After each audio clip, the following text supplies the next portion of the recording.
안녕하세요.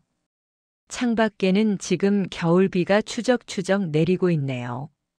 저는 서울 변두리의 한 아파트에서 남들 보기에 그저 평범하고 조용한 노년을 보내고 있는 62살 김미영이라고 합니다. 비가 오는 날이면 류머티즘 관절염이 도져 무릎이 쑤시는 것보다 더 견디기 힘든 것이 하나 있습니다. 바로 코끝을 맴도는 어떤 냄새의 기억입니다. 여러분은 혹시 분 냄새라는 말을 기억하시나요? 요즘 백화점에 가면 맡을 수 있는 세련되고 은은한 화장품 향기 말고 옛날 시골 장터나 변두리 시장 골목의 화장품. 가게를 지날 때면 훅 하고 끼쳐오던 그 진하고 독한 가루 냄새 말입니다. 마치 숨을 턱 막히게 할 정도로 두껍고 어딘가 모르게 서글픈 느낌을 주던 그 싸구려 분 냄새. 그리고 머리가 지끈거릴 정도로 강렬했던 장미향 싸구려 향수 냄새. 아마 제 또래 분들이라면 혹은 저보다 연배가 높으신 분들이라면 그 냄새가 무엇인지 대번에 아실 겁니다. 남들은 촌스럽다며 코를 막고 지나쳤을 그 냄새가 저에게는 평생을 따라다니는 그림자이자 지독한 그리움, 그리고 씻을 수 없는 죄책감의 냄새입니다. 오늘 저는 제 가슴 속 가장 깊고 어두운 방에 40년 동안 꽁꽁 가둬두었던 이야기를 꺼내보려 합니다. 제 남편에게도 그리고 눈에 넣어도 아프지 않을 제 자식들에게조차 단 한 번도 말하지 못했던 이야기입니다. 어쩌면 무덤까지 안고 가야 했을 비밀이지만 이제는 말할 수 있을 것 같습니다. 아니, 말해야만 할 것 같습니다. 세상 사람들이 말하는 사랑이나 존엄이라는 단어가 교과서에 나오는 것처럼 항상 아름답고 깨끗한 모습만은 아니라는 것을요. 때로는 시궁창 같은 현실 속에서 가장 끔찍하고 기괴한 모습으로 사랑은 그 모습을 드러내기도 한다는 것을 이제는 누군가에게 고백하고 싶습니다. 제 이야기는 지금으로부터 정확히 40년 전 1985년의 겨울로 거슬러 올라갑니다. 1985년. 역사책을 보면 대한민국이 단군 이래 최대의 호황을 누리기 시작했다던 시절입니다. 컬러 텔레비전이 집집마다 보급되고 프로야구장의 함성이 하늘을 찌르고 거리에는 마이카 시대가 열렸다며 자동차들이 쏟아져 나오던 때였죠. 신문과 방송에서는 연일 86 아시안 게임과 88 서울 올림픽을 유치했다며 이제 우리도 선진국 대열에 들어섰다고 떠들썩했습니다. 온 나라가 축제 분위기였고 사람들의 얼굴에는 내일은 오늘보다 더 잘 살 것이라는 희망이 기름기처럼 번들거리던 시절이었습니다. 하지만 그 화려한 조명이 비치지 않는 그늘진 곳, 서울의 가장 높은 곳이자 가장 낮은 곳이었던 산동네 판자촌의 시간은 다르게 흘렀습니다. 그때 저는 갓 20살이 된 가진 것이라고는 젊은 몸뚱이 하나뿐인 공장 여공이었습니다. 제가 살던 곳은 서울의 지도에서조차 지워버리고 싶어 했던 무허가 판자촌이 다닥다닥 붙어있는 달동네였습니다. 비가 오면 천장에서 검은 물이 뚝뚝 떨어지고 겨울이면 연탄가스 냄새가 골목을 메우고 화장실 한 번 가려면 코를 막고 긴 줄을 서야 했던 곳.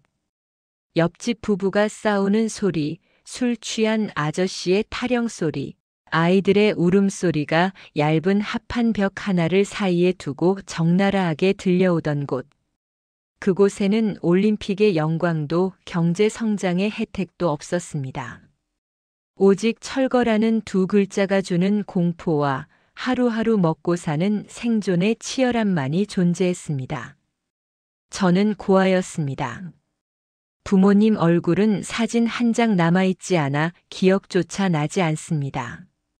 먼 친척 집을 전전하며 눈칫밥을 먹다가 15살이 되던 해 더 이상 견디지 못하고 무작정 서울행 기차에 몸을 실었습니다. 서울역에 내리면 뭐라도 될 줄 알았습니다. 드라마에서 보던 것처럼 친절한 사람을 만나고 일자리를 구하고 따뜻한 밥을 먹을 수 있을 줄 알았습니다. 하지만 서울은 저 같은 어린 계집애에게 결코 친절한 도시가 아니었습니다. 며칠을 굶으며 역 대합실을 배회하다가 나쁜 어른들에게 끌려가 몹쓸 짓을 당할 뻔한 적도 수없이 많았습니다. 그렇게 서울역 지하도와 남대문 시장통을 떠돌며 짐승처럼 살아가던 저를 거두어준 사람이 바로 제 인생의 유일한 구원자이자 어머니였던 왕언니였습니다. 왕언니. 본명은 장복순이었지만 동네 사람들은 아무도 그녀를 장복순 씨라고 부르지 않았습니다. 시장에서 장사를 하던 상인들도 동네 건달들도 심지어 파출소, 순경조차도 그녀를 왕언니 혹은 왕마담이라고 불렀습니다. 그녀는 예순이 다 된 나이에도 언제나 새빨간 립스틱을 입술 라인보다 더 크게 그리고 다녔습니다. 머리는 항상 미용실에서 갓 볶아낸 것처럼 뽀글뽀글하게 부풀려 있었고 몸에는 시장통에서 파는 화려한 꽃무늬 몸빼 바지나 유행이 한참 지난 벨벳 원피스를 걸치고 다녔습니다.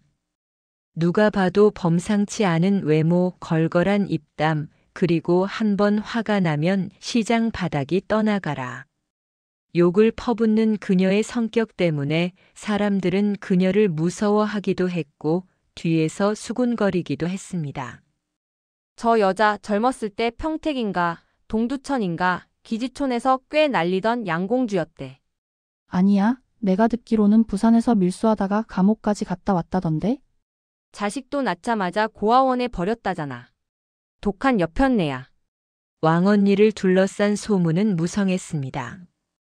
누구 하나 정확한 진실을 아는 사람은 없었지만 그 소문들이 가리키는 방향은 한결같았습니다. 그녀가 평탄치 않은 삶을 살았다는 것, 몸을 팔든 웃음을 팔든 거친 남자들 틈바구니에서 악착같이 살아남은 여자라는 것. 하지만 저에게 그런 과거는 조금도 중요하지 않았습니다. 15살 배가 고파 쓰레기통을 뒤지던 저를 발견하고는 아무 말 없이 자신의 국밥집으로 데려가 뜨끈한 순대국밥 한 그릇을 내어주던 그 손길. 허겁지겁 밥을 먹는 저를 물끄러미 바라보다가 무심하게 던지던 그 한마디. 먹고 살기 힘들면 여기서 설거지나 해라. 재원은 줄게. 그것만이 저에게는 유일한 진실이었으니까요. 그렇게 저는 왕언니의 식구가 되었습니다. 왕언니네 집은 판자촌 중에서도 가장 높은 곳, 산꼭대기 바로 밑에 위태롭게 매달려 있는 방 2칸짜리 낡은 루핑 집이었습니다. 그 집에는 저 말고도 왕언니가 거둔 식구들이 더 있었습니다.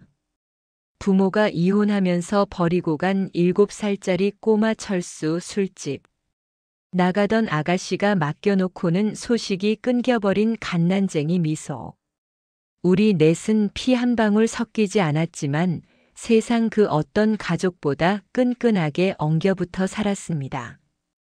왕언니는 시장 좌판에서 양말이나 속옷 따위를 팔며 그 푼돈으로 우리 넷의 입에 풀칠을 해주었습니다. 남들이 보면 족보도 없고 근본도 없는 콩가루 집안이라고 손가락질했을지 모릅니다. 하지만 추운 겨울밤 얇은 이불 하나를 넷이서 나눠 덮고 서로의 체온에 의지에 잠들 때면 저는 세상 부러울 것이 없었습니다. 왕언니의 몸에서 나는 그 특유의 분, 냄새와 파스 냄새가 섞인 묘한 향기는 저에게 엄마의 냄새였고 안식처의 냄새였습니다. 1985년 초봄부터였을 겁니다. 왕언니의 행동이 조금씩 이상해지기 시작한 것은요. 처음에는 그저 나이가 들어서 그러려니 했습니다. 원래도 건망증이 좀 있었고 성격이 불같은 분이었으니까요. 하지만 실수는 점점 잦아지고 그 정도가 심해졌습니다. 시장에서 물건값을 거슬러 주는데 100원짜리 대신 500원짜리 동전을 한 줌씩 집어준다거나 냄비에 국을 올려놓고는 까맣게 잊어버려 냄비를 새까맣게 태워먹는 일이 하루가 멀다 하고 일어났습니다. 어느 날은 제가 공장에서 야근을 마치고 늦게 집에 돌아왔는데 왕언니가 마당 한가운데에 쪼그리고 앉아 무언가를 중얼거리고 있었습니다. 밤 12시가 다 된 시간이었고 날은 아직 쌀쌀했습니다. 언니, 거기서 뭐해? 추운데 빨리 들어와. 제가 다가가 어깨를 감싸자 왕언니가 화들짝 놀라며 저를 올려다보았습니다. 그런데 그 눈빛이 평소 제가 알던 왕언니의 눈빛이 아니었습니다. 초점이 없이 흐릿하게 풀린 눈동자, 그리고 공포에 질린 듯한 표정. 왕언니는 저를 알아보지 못했습니다. 누구세요? 우리 엄마는 어디 갔어요? 엄마가 엿사 먹으라고 10원 줬는데. 잃어버렸어. 60살 노인의 입에서 나온 말은 6살 어린아이의 말투였습니다. 가슴이 철렁 내려앉았습니다. 언니, 나야 미영이. 정신 차려.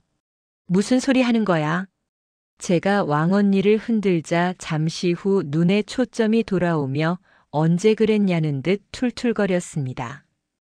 아니, 인연이 왜 사람을 흔들고 지랄이야? 내가 잠깐 졸았나 보다.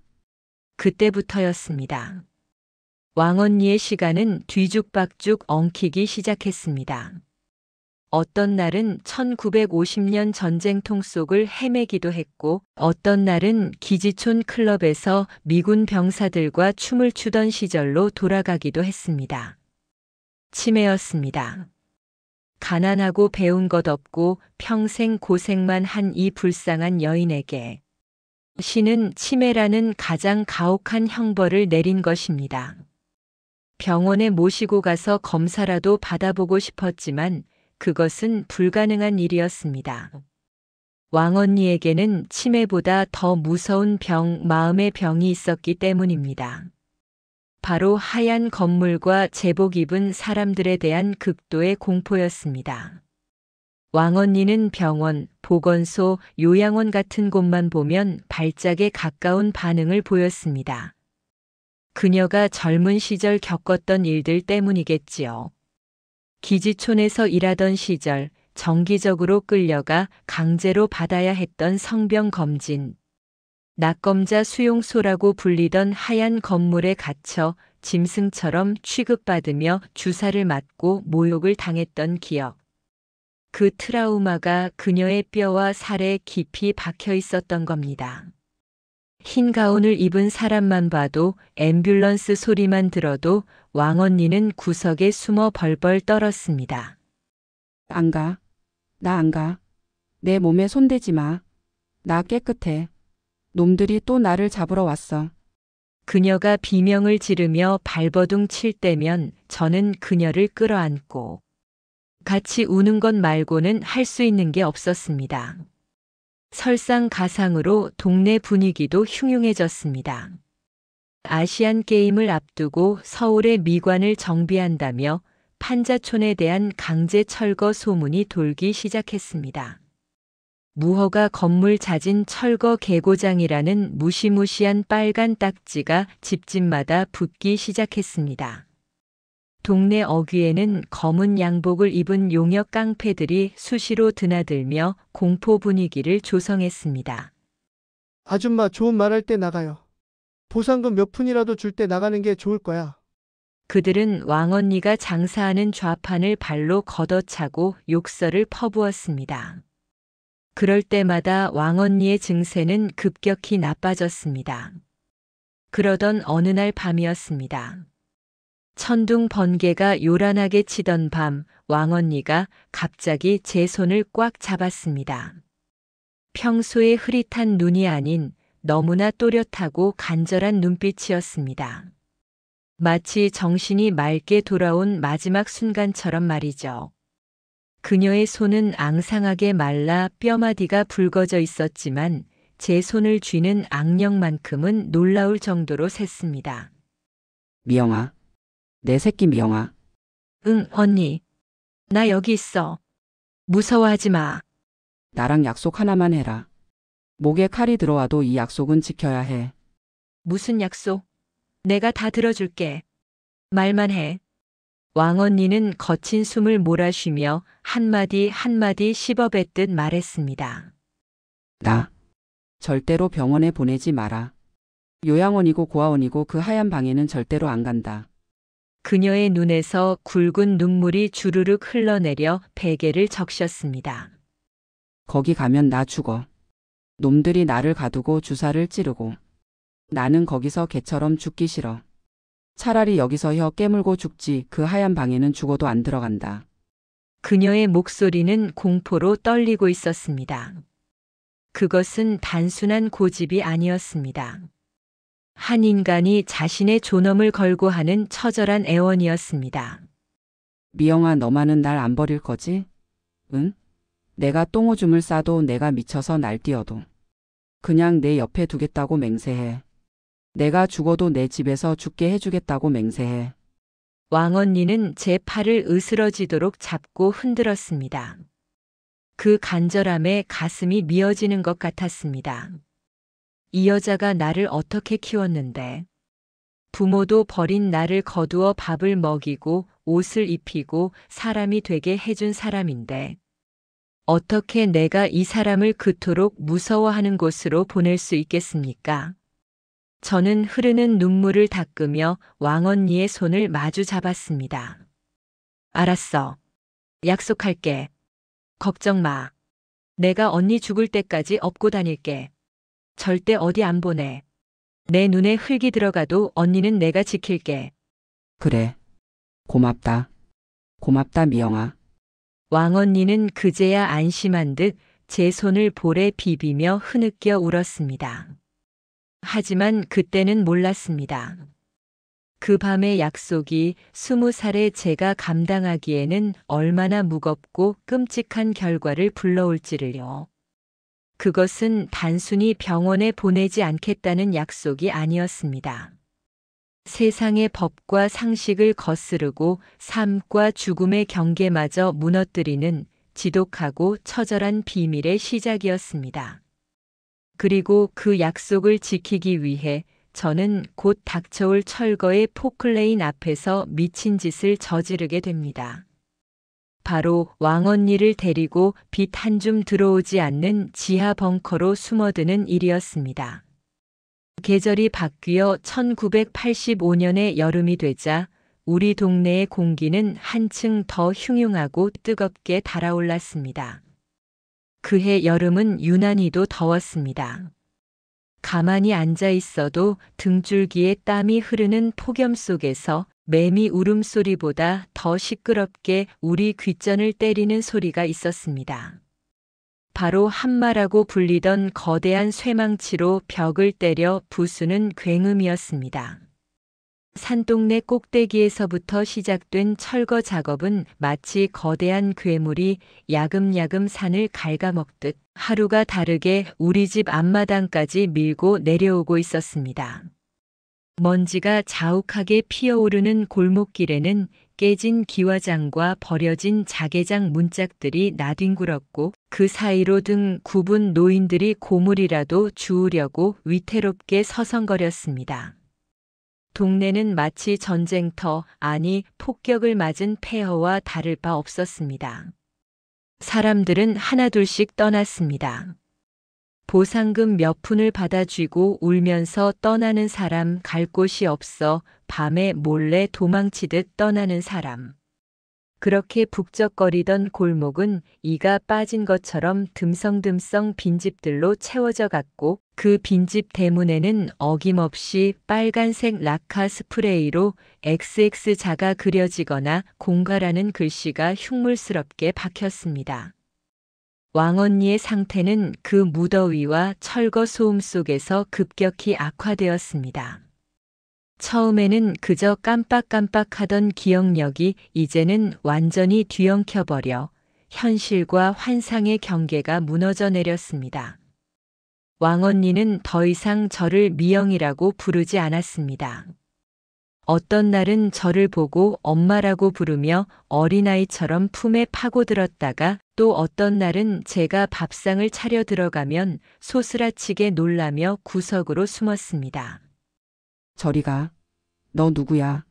내 돈 훔치러 왔지? 이 도둑년아. 왕언니는 앙상한 손으로 밥그릇을 집어 던졌습니다. 뜨거운 국물이 사방으로 튀고 깨진 사기 그릇 조각이 제 종아리를 긁어 피가 맺혔습니다. 하지만 살이 찢어지는 아픔보다 더 쓰라린 것은 왕언니의 저 텅 빈 눈동자를 마주하는 일이었습니다. 평생을 억척같이 살아오며 우리 같은 고아들을 먹여 살렸던 그 강인한 여장부는 온데간데 없고 그 자리에는 겁에 질린 짐승 한 마리만 남은 것 같아 가슴이 미어질 듯 아팠습니다. 저는 다니던 봉제 공장도 그만두어야 했습니다. 잠시라도 눈을 떼면 왕언니가 밖으로 뛰쳐나가 동네방네 돌아다니며 옷을 벗어 제끼거나 철거 용역들에게 달려들어 욕설을 퍼부었기 때문입니다. 수입은 끊겼고 모아둔 돈은 바닥을 보이고 있었습니다. 쌀독은 비어가는데 약값은 턱없이 부족했습니다. 그야말로 사면초가였습니다. 어느 날 오후 동네 의원 원장님이 왕진을 왔다가 혀를 차며 말했습니다. 이러다 큰일 나요, 아가씨. 이건 효도가 아니야. 아가씨 혼자 감당할 수 있는 단계가 아니라고. 원장님은 제 어깨를 두드리며 심각한 표정으로 덧붙였습니다. 내가 잘 아는 시립정신병원이 있어요. 거기 연락해 줄 테니 거기로 모시는 게 좋아요. 나라에서 운영하는 곳이라 돈도 거의 안 들고. 원장님의 말은 지극히 현실적이고 타당했습니다. 저도 사람인지라 순간 마음이 흔들렸습니다. 너무 지쳤으니까요. 밤마다 대소변을 받아내고 욕설을 듣고 밥을 떠먹이는 이 지옥 같은 생활에서 벗어나고 싶다는 생각이 굴뚝 같았습니다. 하지만 그때였습니다. 방구석에 웅크리고 앉아있던 왕언니가 병원이라는 단어를 듣자마자 비명을 지르며 요강을 집어 던졌습니다. 꺼져. 놈들이 또 나를 잡으러 왔어. 안 가. 나 안 미쳤어. 왕언니는 사시나무 떨듯 떨며 제 등 뒤로 숨었습니다. 제 옷자락을 꽉 움켜쥔 그 손, 핏기가 하나도 없이 하얗게 질린 그 손이 저에게 말하는 것 같았습니다. 약속했잖아. 나 버리지 않겠다고 약속했잖아. 저는 입술을 깨물며 원장님을 돌려보냈습니다. 죄송해요, 선생님. 저희는 안 가요. 제가 알아서 할게요. 원장님이 혀를 차며 돌아가고 난 뒤 저는 왕언니를 끌어안고 한참을 울었습니다. 그래, 죽어도 같이 죽자. 저렇게 무서워하는데 저렇게 살려달라고 매달리는데 내가 어떻게 낯선 곳으로 보낼 수 있겠어. 하지만 현실의 시계는 우리를 기다려주지 않았습니다. 철거 날짜는 하루하루 다가오고 있었고 우리의 운명은 벼랑 끝으로 몰리고 있었습니다. 며칠 뒤 드디어 올 것이 왔습니다. 검은 양복을 입은 사내 셋이 우리 집 대문을 발로 걷어차며 들이닥쳤습니다. 철거 용역 반장이라는 사내는 껌을 짝짝 씹으며 집안을 훑어보더니 마당에 놓인 평상을 군홧발로 짓밟았습니다. 아직도 안 나갔어? 이 아줌마 배짱 한번 줬네? 사내의 목소리는 거칠고 위협적이었습니다. 이번 주까지 안 비우면 포클레인으로 그냥 밀어버린다. 안에 사람이 있든 없든. 우린 몰라. 아시안게임 때문에 위에서 쪼는데 우리가 봐줄 것 같아? 그들의 협박은 빈말이 아니었습니다. 실제로 아랫동네에서는 사람이 자고 있는데 지붕을 뜯어냈다는 흉흉한 소문이 돌았고 저항하던 주민이 흠씬 두들겨 맞고 실려갔다는 이야기도 들렸으니까요. 사내가 던지고 간 종이 쪼가리에는 최후 통첩이라는 글자가 붉게 찍혀 있었습니다. 이제 정말 끝이었습니다. 이 집에서 나가지 않으면 우리는 길바닥에 나앉거나 강제로 끌려나가 뿔뿔이 흩어지게 될 판이었습니다. 하지만 갈 곳이 없었습니다. 보증금 몇 푼 안 되는 돈으로 서울 하늘 아래 방 한 칸 구하기는 불가능했고, 무엇보다 저렇게 소리를 지르고 난동을 피우는 치매 노인을 받아줄 집주인은 아무도 없었습니다. 그렇다고 약속을 깨고 병원에 보낼 수도 없는 노릇이었습니다. 그날 밤 저는 잠들지 못하고 뜬 눈으로 밤을 지새웠습니다. 왕언니는 약 기운에 취해 색색거리며 잠들어 있었고, 천장에서는 쥐들이 달그락거리는 소리가 났습니다. 그때 문득 제 머릿속에 번개처럼 스치는 생각이 있었습니다. 바로 우리 집 부엌 바닥 밑에 있는 지하실이었습니다. 원래 그곳은 연탄광이나 겨울 김장 김치를 보관하던 저장고였습니다. 부엌 한 구석에 있는 나무 덮개를 열고 사다리를 타고 내려가야 하는 깊고 은밀한 공간이었죠.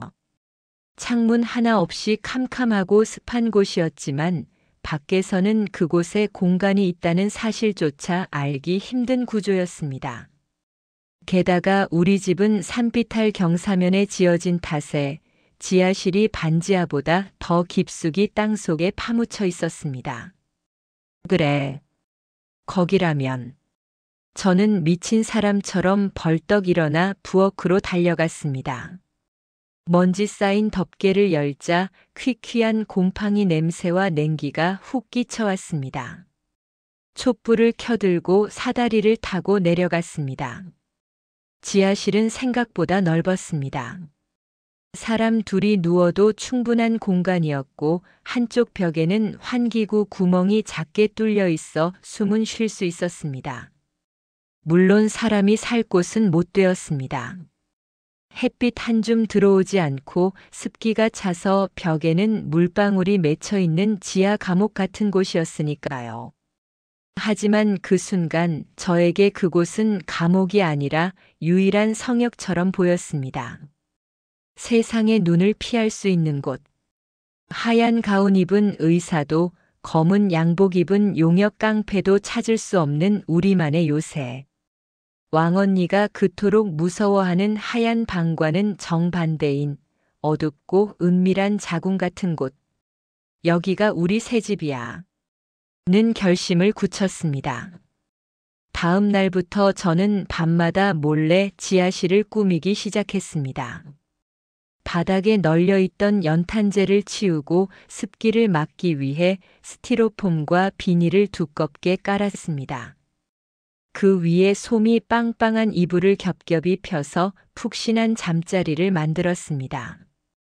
왕언니가 불안해하지 않도록 그녀가 평소 좋아하던 알록달록한 옷가지들을 벽에 걸어 장식했습니다. 화려한 꽃무늬 몸빼, 반짝이는 벨벳 치마, 빨간색 스카프. 촛불을 켜자 그 옷들이 그림자를 드리우며 마치 연극 무대처럼 몽환적인 분위기를 만들어냈습니다. 그리고 왕언니가 목숨처럼 아끼던 보물 상자도 챙겼습니다. 그녀의 낡은 화장품 가방이었습니다. 다 쓴 루즈, 깨진 콤팩트, 뚜껑 날아간 싸구려 향수병들. 그것들은 왕언니가 여자로서 존재했음을 증명하는 유일한 증거물들이었습니다.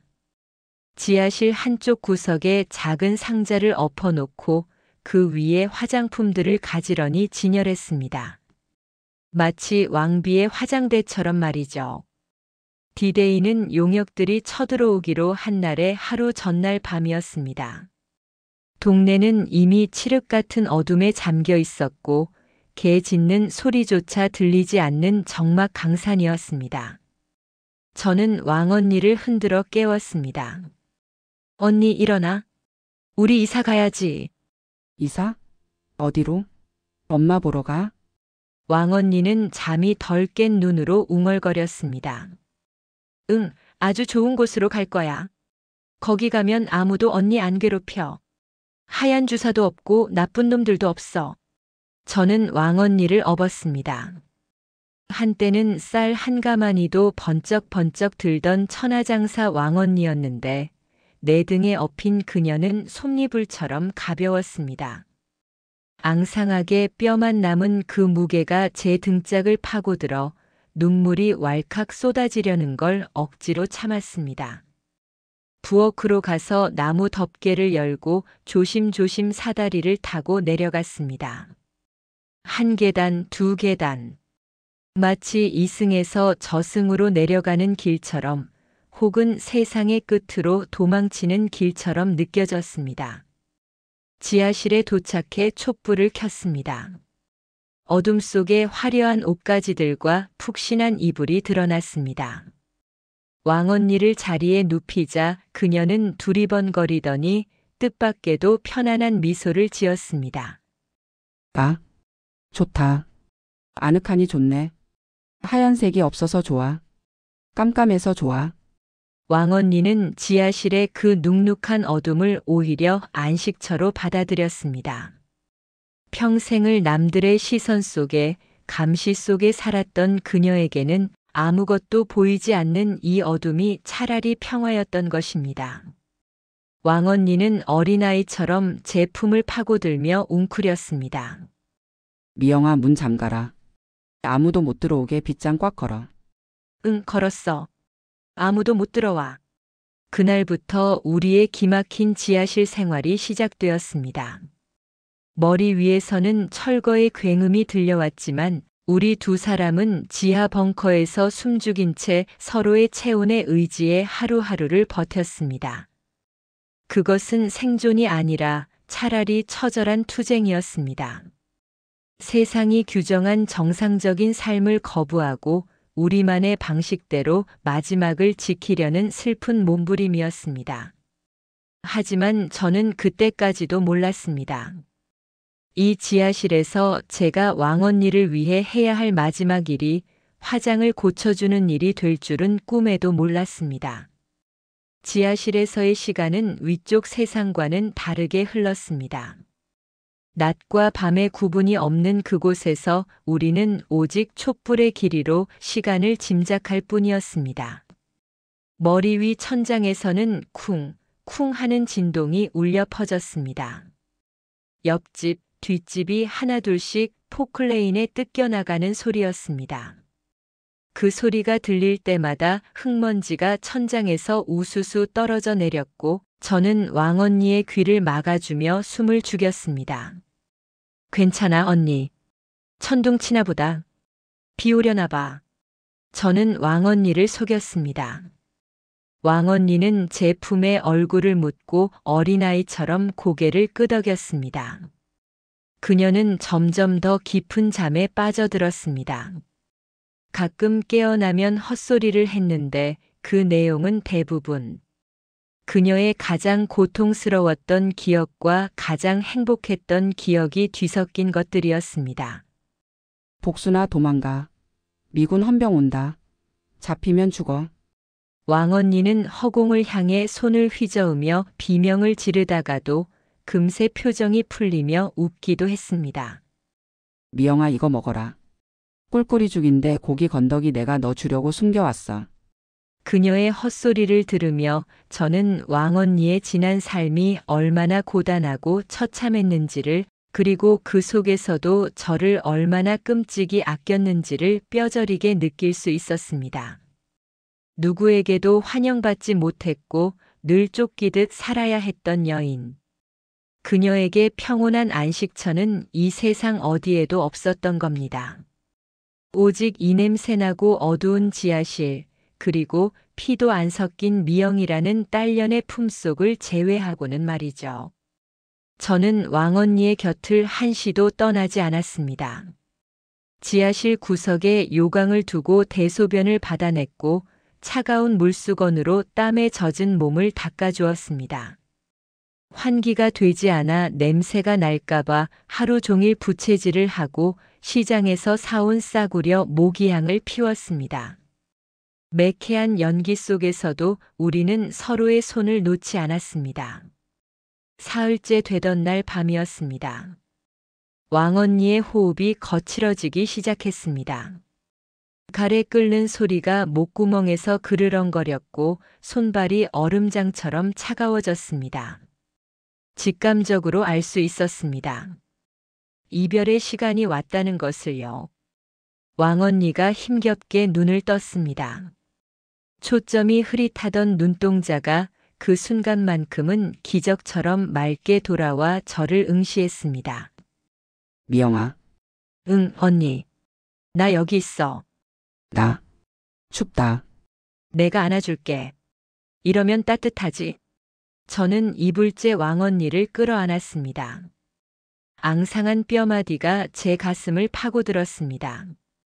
왕언니가 덜덜 떨리는 손을 들어 제 볼을 어루만졌습니다. 그 손바닥에 거친 감촉이 평생 물일에 퉁퉁 불어 터졌던 그 굳은 살이 제 뺨을 스쳤습니다. 미영아, 나 예쁘게 해줘. 응, 나 갈 때 추하게 가기 싫어. 놈들이 나 더럽다고 침 뱉는 거 싫어. 나 왕년에는 진짜 고왔는데. 그녀는 죽음이 임박한 순간에도 여자이고 싶어 했습니다. 평생을 양공주 환양년 소리를 들으며 천대받고 살았지만 마지막 가는 길만큼은 가장 아름답고 존엄한 모습으로 기억되고 싶었던 것입니다. 저는 눈물을 훔치며 고개를 끄덕였습니다. 알았어. 걱정 마. 내가 세상에서 제일 예쁘게 해줄게. 미스 코리아 저리 가라 하게 해줄게. 왕언니는 그제야 만족한 듯 입꼬리를 살짝 올렸습니다. 그리고 아주 작게 바람 빠지는 소리처럼 속삭였습니다. 고맙다. 내 새끼. 그것이 끝이었습니다. 왕언니의 고개가 툭 하고 옆으로 떨어졌습니다. 잡고 있던 손에서 힘이 빠져나갔습니다. 지하실의 정막 속에서 오직 촛불만이 일렁이며 그녀의 마지막 얼굴을 비추고 있었습니다. 1985년 여름의 끝자락, 왕언니는 그렇게 세상 그 누구도 모르게 지하 벙커에서 생을 마감했습니다. 왕언니가 숨을 멈추었을 때 저는 울지 않았습니다. 아니, 울 수가 없었습니다. 지금 당장 내가 해야 할 일이 무엇인지 생각해야 했습니다. 보통의 경우라면 상식적인 사람이라면 이 순간 밖으로 뛰쳐나가 동네 반장님께 알리고 장례를 치러야 했겠지요. 하지만 저는 그럴 수 없었습니다. 아니, 그러지 않기로 했습니다. 신고하면 경찰이 올 거야. 하얀 가운 입은 검시관들이 오겠지. 그리고 언니를 하얀 천으로 덮어서 차가운 영안실 냉동고에 집어넣을 거야. 그 상상을 하자 온몸에 소름이 끼쳤습니다. 왕언니가 목숨 걸고 거부했던 그 하얀 방으로 죽어서라도 보내는 것은 그녀에 대한 배신이라는 생각이 들었습니다. 그리고 무엇보다 저는 아직 왕언니와 헤어질 준비가 되어 있지 않았습니다. 이 차가운 몸뚱이라도 좋으니 조금만 더 내 곁에 두고 싶었습니다. 하루만, 아니 며칠만이라도 더. 그래, 아무도 모르게 내가 지키자.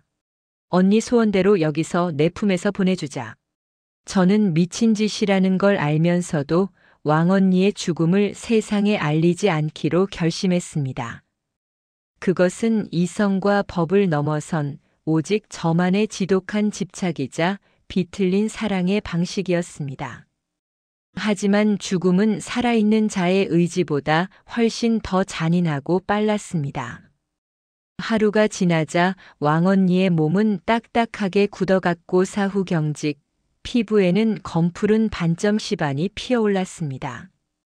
그리고 냄새가 나기 시작했습니다. 처음에는 시큼한 냄새였지만 시간이 갈수록 형용할 수 없는 비릿하고 역겨운 악취가 좁은 지하실을 가득 채웠습니다. 시체가 썩어가는 냄새. 그것은 인간이 본능적으로 거부감을 느끼는 죽음의 냄새였습니다. 그 냄새는 저의 공포를 자극했습니다. 이 냄새가 밖으로 새나가면 사람들이 알게 될 거야. 그러면 사람들이 문을 부수고 들어와서 왕언니를 짐짝처럼 끌고 가겠지. 저는 공포에 질려 미친 사람처럼 왕언니의 보물 상자를 뒤집었습니다. 악취를 덮어야 했습니다. 어떻게든 이 냄새를 지워야 했습니다. 언니, 냄새나면 안 돼. 들키면 안 돼. 가만히 있어봐. 저는 덜덜 떨리는 손으로 왕언니의 화장품들을 집어들었습니다. 먼저 코티분이라고 불리던 하얀 가루분을 퍼프에 듬뿍 묻혔습니다. 그리고 검버섯이 피고 푸르딩딩하게 변해가는 왕언니의 얼굴에 두껍게, 아주 두껍게 발랐습니다. 마치 가면을 씌우듯이 하얀 분칠을 했습니다. 그 위에 붉은색 립스틱을 꺼내어 굳게 다물어진 입술에 발랐습니다. 입술이 굳어서 잘 발라지지 않았지만 저는 뭉개지듯 붉은색을 칠하고 또 칠했습니다. 볼에는 연지를 곤지처럼 붉게 찍었습니다. 하지만 냄새는 가려지지 않았습니다. 저는 왕언니가 시장 좌판에서 팔다 남은 싸구려 향수들을 모조리 꺼냈습니다. 장미향, 아카시아향, 정체를 알 수 없는 독한 꽃 냄새가 나는 향수들이었습니다. 저는 향수병 뚜껑을 열고 시신 위에 들이부었습니다. 옷 위에도 뿌리고 이불에도 뿌리고 지하실 바닥에도 뿌렸습니다. 좁은 지하실은 순식간에 시체 썩는 냄새와 독한 화학, 향수 냄새가 뒤섞인 기괴하고 어지러운 공기로 가득 찼습니다. 그 냄새는 마치 지옥의 꽃밭에서나 날 법한 향기였습니다. 숨을 쉴 때마다 속이 울렁거리고 머리가 깨질 듯 아팠지만 저는 마스크도 쓰지 않았습니다. 그 역겨운 공기마저 왕언니의 일부라고 생각하며 견뎌냈습니다. 저는 화장이 끝난 왕언니에게 가장 화려한 옷을 입혔습니다. 반짝이가 달린 검은색 벨벳 드레스. 왕언니가 젊은 시절 기지촌 파티 때 입었다며 아끼던 옷이었습니다. 그리고 머리에는 풍성한 가발을 씌워주었습니다. 촛불 아래 누워있는 왕언니의 모습은 기이했습니다. 창백하다 못해 하얗게 분칠된 얼굴, 피를 머금은 듯 새빨간 입술, 그리고 화려한 드레스. 마치 잠자는 숲속의 마녀 같기도 했고 무대 위에서 마지막 공연을 마친 여배우 같기도 했습니다. 저는 그 옆에 웅크리고 앉아 부채를 흔들며 파리들을 쫓았습니다. 어때? 나 예뻐? 환청처럼 왕언니의 목소리가 들리는 것 같았습니다. 응, 언니. 예뻐. 진짜 예뻐. 영화배우 김지미보다 더 고와. 저는 굳어버린 왕언니의 손을 잡고 중얼거렸습니다. 눈에서는 눈물이 줄줄 흐르는데 입으로는 웃고 있었습니다. 이게 미친 짓이라는 걸 알면서도 멈출 수가 없었습니다. 이것이 제가 왕언니에게 해줄 수 있는 마지막 효도이자 세상의 모멸로부터 그녀를 지키는 유일한 방법이라고 믿었으니까요. 그렇게 이틀, 사흘이 지났습니다. 지하실의 공기는 점점 더 무거워졌고 향수 냄새로도 가릴 수 없는 죽음의 악취가 틈새로 새어나가기 시작했습니다. 그리고 마침내 세상이 우리의 방문을 두드리는 소리가 들려왔습니다. 사흘째 되던 날 드디어 올 것이 왔습니다. 지상에서 쾅, 쾅 하고 문을 두드리는 소리가 천둥처럼 지하실을 울렸습니다. 철거반이었습니다. 안에 누구 있어? 인기척 다 나니까 나와. 오늘 안 비우면 강제 집행이야. 거친 고함과 함께 쇠파이프로 철문을 후려치는 소리가 들렸습니다. 저는 본능적으로 왕언니의 시신을 와락 끌어안았습니다. 딱딱하게 굳어 차가운 몸이었지만 제게는 여전히 세상에서 가장 따뜻한 엄마의 품이었습니다. 심장이 터질 듯 쿵쾅거렸지만 묘하게도 마음 한구석은 차분했습니다. 올 테면 와봐라. 절대로 못 데려간다. 저는 왕언니의 귓가에 입을 대고 속삭였습니다. 언니 무서워하지 마. 내가 있잖아. 내가 빗장 걸었어. 아무도 못 들어와.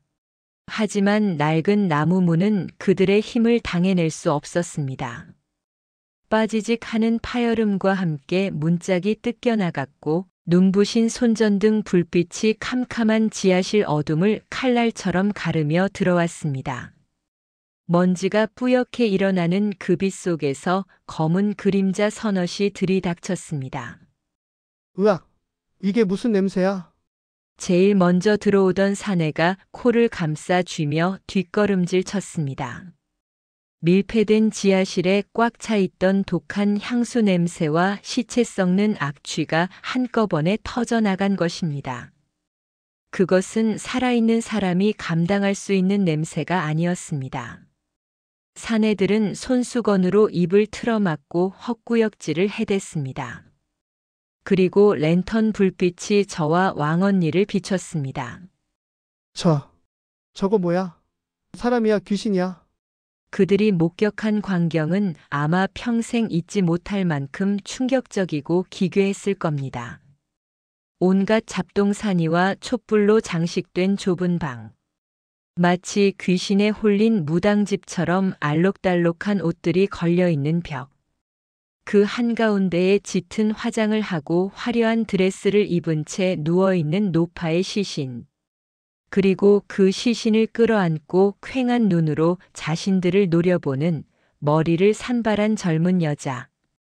그것은 현실이라기보다는 지옥의 한 장면 혹은 슬픈 연극의 마지막 장면과도 같았습니다. 미친년 아니야? 시체랑 같이 있었던 거야? 용역 반장이 겁에 질린 목소리로 소리쳤습니다. 경찰 불러. 빨리. 무전기 소리가 요란하게 울리고 사이렌 소리가 가까워졌습니다. 경찰관들이 들이닥쳐 저를 끌어내려 했습니다. 저는 왕언니의 옷자락을 붙잡고 버텼습니다. 안 돼요. 데려가지 마세요. 우리 언니 병원 싫어해요. 하얀 방 싫어한다고요. 제 절규는 그들의 고함 속에 묻혔습니다. 건장한 경찰관 2명이 제 팔을 꺾어 제압했고 저는 질질 끌려 지하실 밖으로 나왔습니다.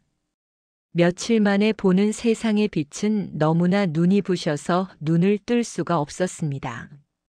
사람들이 구름대처럼 몰려들어 수군거렸습니다. 세상에 저 아가씨가 노인을 죽이고 숨겨뒀나 봐. 냄새가 진동을 하더니만. 쯧쯧 젊은 사람이 어쩌다 미쳐서. 그들의 눈빛에는 경멸과 공포 그리고 호기심이 뒤섞여 있었습니다. 하지만 저는 아무런 변명도 하지 않았습니다. 그들이 저를 살인자라고 부르든 미치광이라고 손가락질하든 상관없었습니다. 나는 약속을 지켰으니까요. 왕언니를 그토록 공포에 떨게 했던 하얀 병실, 차가운 철창 속에 가두지 않고 내 품에서 우리만의 집에서 마지막 숨을 거두게 했으니까요. 비록 썩어가는 육신이었지만 그 영혼만은 제가 지켜냈다고 믿었습니다. 경찰 조사실은 차갑고 건조했습니다. 형사님은 마스크를 쓴 채 저를 신문했습니다. 아가씨, 왜 신고를 안 했어? 시체랑 며칠을 같이 있었던 거야? 무섭지도 않았어? 저는 덤덤하게 대답했습니다. 무섭지 않았어요. 저한테는 엄마였으니까요. 엄마가 죽어서 곁에 있는 게 뭐가 무서워요. 엄마를 차가운 냉동고에 혼자 두는 게 더 무서웠어요. 제 말에 형사님은 한동안 말을 잇지 못하고 볼펜만 딱딱거리더군요. 긴 한숨을 내쉬며 혼잣말처럼 중얼거렸습니다. 지독하구먼, 지독해. 다행히 부검결과 타살 혐의는 없었습니다. 사인은 노환과 지병에 의한 자연사였고 영양실조가 겹쳐 있었다는 결과가 나왔습니다. 저는 시체 유기혐의 등으로 조사를 받았지만 정상 참작이 되어 훈방 조치되었습니다. 그렇게 저는 세상으로 다시 풀려났습니다. 왕언니의 장례는 구청에서 무연고자로 처리해 화장장으로 모셨습니다. 저는 마지막 가는 길을 배웅했습니다. 화장장의 거대한 불길 속으로 왕언니의 관이 들어갈 때 저는 울지 않고 손을 흔들었습니다. 잘 가, 언니. 이제는 하얀 방도 없고 철거반도 없는 곳으로 가. 거기서는 맘껏 예쁜 옷 입고 향수도 펑펑 뿌리고 먹고 싶은 거 실컷 먹으면서 살아. 왕언니는 한 줌의 하얀 재가 되어 바람에 날려갔습니다. 그녀가 그토록 싫어했던 좁은 관이나 납골 땅에 갇히지 않고 연기처럼 자유롭게 하늘로 올라갔습니다. 1985년 가을의 초입, 제 20살의 한 시절도 왕언니와 함께 그 연기 속에 섞여 날아갔습니다. 어느덧 40년이라는 긴 세월이 흘렀습니다. 강산이 4번이나 변한다는 시간 동안 저에게도 많은 일이 있었습니다. 악착같이 돈을 모아 작은 가게를 열었고 성실한 남편을 만나 가정을 꾸렸고 토끼 같은 자식들을 낳아 길렀습니다. 남들은 저를 보고 자수성가했다고 고생 끝에 낙이 온다고 부러워합니다. 지금의 저는 누가 봐도 평온하고 부족함 없는 할머니의 모습일 테니까요. 하지만 저는 지금도 가끔, 아주 가끔 꿈을 꿉니다. 1985년 그 겨울에 냄새나는 지하실 꿈을요. 꿈속에서 저는 여전히 20살이고 왕언니는 짙은 분칠을 한 고운 얼굴로 제 무릎을 베고 누워 있습니다. 우리는 아무 말 없이 서로를 바라보며 웃습니다. 그 꿈을 꾸고 나면 베개가 축축하게 젖어 있곤 합니다. 사람들은 묻습니다. 사람이 사랑 없이 살 수 있나요? 젊은 시절에 저는 그 답을 몰랐습니다. 사랑이 밥을 먹여주냐며 코웃음을 쳤던 적도 있었습니다. 하지만 이제는 알 것 같습니다. 그 지독했던 악취 속에서도 제가 숨을 쉴 수 있었던 건 그게 바로 사랑이었기 때문입니다. 왕언니가 저에게 준 사랑은 따뜻한 국밥 한 그릇과 비빌 언덕이 되어준 것이었고 제가 왕언니에게 줄 수 있었던 사랑은 그녀의 공포를 막아주는 벽이 되어주는 것뿐이었습니다. 비록 세상 사람들이 엽기적이라고 미쳤다고 손가락질 할지라도 저는 후회하지 않습니다. 우리는 그 비참하고 시궁창 같은 현실 속에서도 서로의 존엄을 지키기 위해 우리가 할 수 있는 최선을 다했으니까요. 가끔 백화점 1층 화장품 코너를 지나갈 때면 발걸음이 멈칫하곤 합니다.